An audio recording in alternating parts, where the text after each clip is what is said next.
Assalamualaikum warahmatullahi wabarakatuh. Salam dan bahagia Bapak Ibu Guru Penggerak. Saya Robi Jamaluddin Malik, calon guru penggerak angkatan 11 dari Kabupaten Majalengka, akan memaparkan kesimpulan dan refleksi pemikiran Ki Hajar Dewantara pada modul 1.1, koneksi antar materi. Pendidikan dan pengajaran tidaklah sama. Pengajaran adalah bagian dari pendidikan. Menurut Ki Hajar Dewantara, pengajaran adalah proses pendidikan dalam memberi ilmu untuk kecapkan hidup anak secara lahir dan batin. Sedangkan pendidikan pada hakikatnya adalah menuntun atau memberi tuntunan terhadap segala kekuatan kodrat yang memiliki anak agar ia mencapai keselamatan dan kebahagiaan yang setinggi-tingginya, baik sebagai manusia maupun sebagai anggota masyarakat. Pendidikan menciptakan ruang bagi murid untuk bertumbuh secara utuh agar mampu memuliakan dirinya dan orang lain serta menjadi mandiri.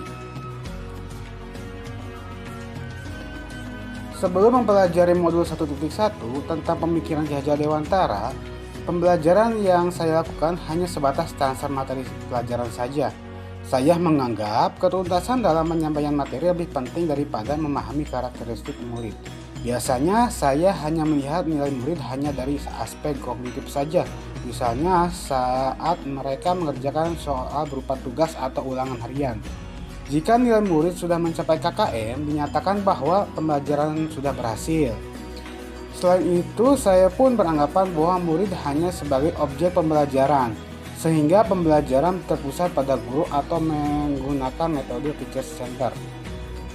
Sebelumnya saya tidak mempedulikan apakah murid sudah benar-benar paham dari apa yang saya ajarkan atau tidak, karena fokus utama saya lebih ke tercapaian materi mengingat materi yang saya ajarkan.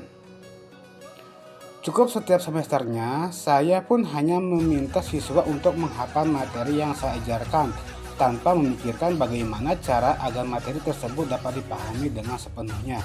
Sehingga saya pun sering merasa gagal dan mengeluh jika banyak murid yang tidak tuntas setelah melakukan evaluasi. Namun setelah saya mempelajari modul 1.1 tentang pemikiran Ki Hajar Dewantara, saya menyadari bahwa apa yang saya pikirkan dan saya lakukan selama ini tidak tepat.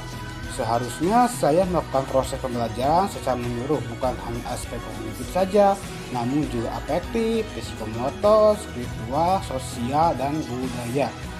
Murid bukan sebagai objek pembelajaran, melainkan subjek pembelajaran. Artinya, murid memiliki kebebasan berekspresi, mengemukakan pendapat, dan berkreasi sesuai dengan metode atau mode pembelajaran dan media yang tepat. Guru seharusnya sebagai fasilitator dapat proses pembelajaran. Guru pun harus ikhlas penuh kesabaran dengan segala ketulusan hati agar terwujud pembelajaran yang menyenangkan dan berpusat pada murid. Selain itu, saya harus mempelajari karakteristik murid karena setiap anak dilahirkan dengan kelebihan dan kekurangannya masing-masing. Saya harus menghargai setiap karakter murid, berikan kesempatan untuk mereka tumbuh sebagai kodratnya. Yang dapat segera saya terapkan dalam pembelajaran di kelas antara lain, merancang pembelajaran yang interaktif dan menyenangkan dengan melibatkan murid sebagai metode student center. Berikut saya menerapkan pembelajaran abad 21 yang sesuai dengan pemikiran Ki Hajar Dewantara, itu berpikir kritis, kreatif, komunikatif, dan kolaborasi dengan berpegang teguh pada konsep memerdekakan anak. Pembelajaran tidak lagi menuntut tetapi menuntun, karena tugas guru adalah memberi tuntunan atau arahan yang baik kepada murid. Berusaha menjadi kalian bagi murid, baik dalam perkataan maupun perbuatan. Selanjutnya saya harus mengenali karakter dan latar belakang murid dengan menjalin komunikasi yang baik. Semoga video ini menginspirasi Bapak Ibu Guru. Salam dan bahagia Bapak Ibu Guru Penggerak. Wassalamualaikum warahmatullahi wabarakatuh.